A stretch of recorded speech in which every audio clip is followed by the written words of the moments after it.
Riga should be viewed in a separate category from the other cities Lars had visited on his journey. The influx of Germanic, Gotlandic, and Danish merchants had merged two small Livonian settlements, forming Riga, the metropolis of the future state of Livonia. In just a few decades, Riga's Dolomite Wall was built to protect merchant homesteads and warehouses, churches, monasteries, multiple castles. Written sources poetically describe Riga as a colonial outpost in hostile lands and a Christian citadel erected boldly in Satan's territory. The origins of the city of Riga as a Christian center date back to the early 13th century when Christianity arrived on German merchant ships. The merchants did not come to baptize the native pagans, but rather to manage trading routes into the land of the Rus. The timing of the Crusades was advantageous to the merchants, enabling them to help subdue these lands under the guise of spreading Christianity.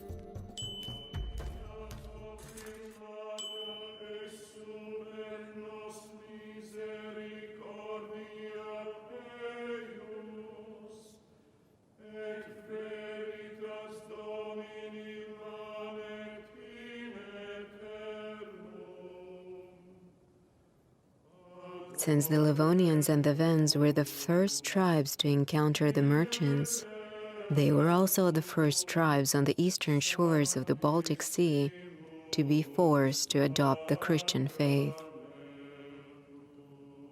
Historical evidence regarding the baptizing of local pagans is contradictory and describes both willing and enforced conversions to Christianity. The Chronicle of Henry of Livonia describes a day when Christian priests baptized the pagans en masse.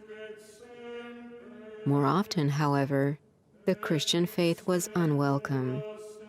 The same chronicle describes the disobedience of newly baptized Livonians, who afterwards cleansed themselves of the baptism in the Daugava, believing they were sending Christianity back to Germany.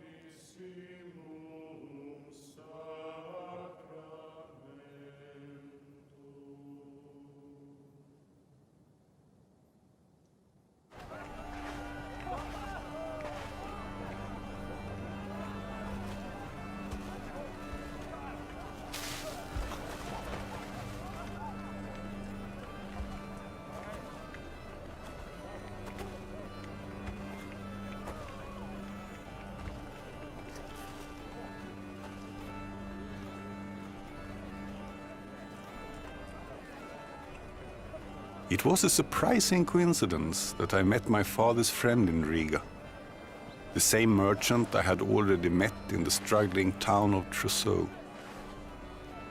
He told me that Riga would soon resemble the largest cities of Denmark and Gotland.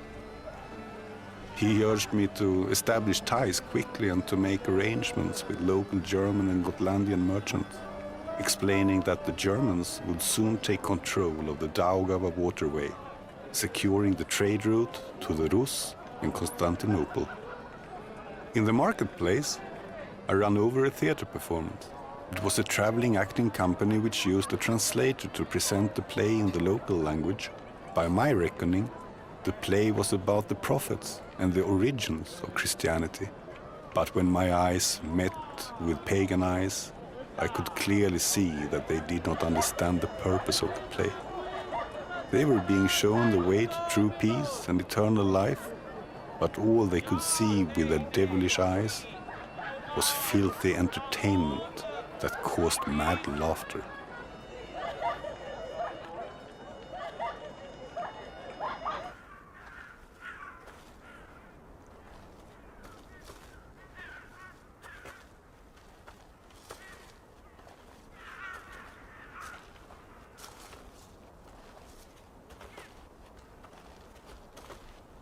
After the long and difficult journey through the pagan lands, I was exhausted.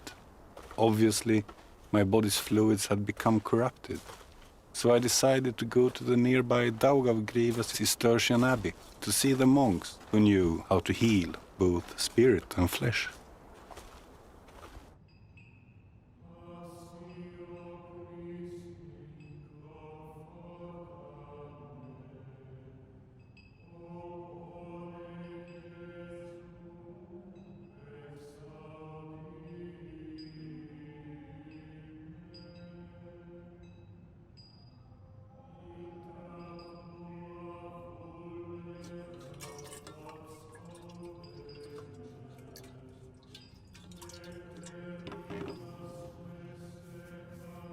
In medieval Europe, phlebotomy or bloodletting was the cornerstone of early medicine.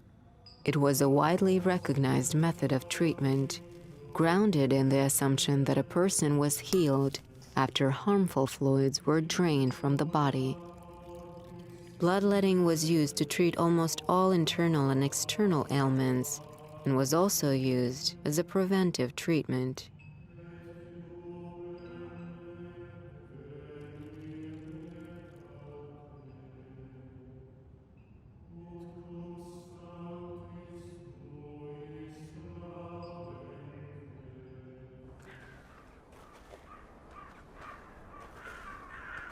I must say that my strength had not yet returned to my body, but my spirit was strong and I was ready to head home.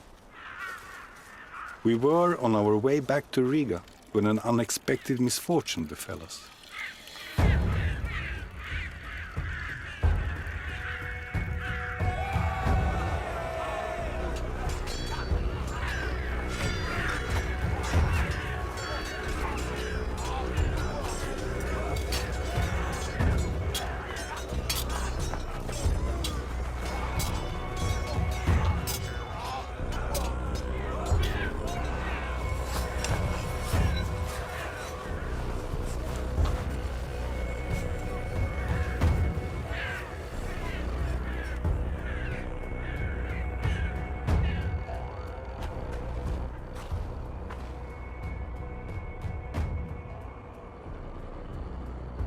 Historical records mention several raids near the Riga city walls in early 13th century by Estonians from the island of Ösel, or as they are called in the chronicles, Öselians.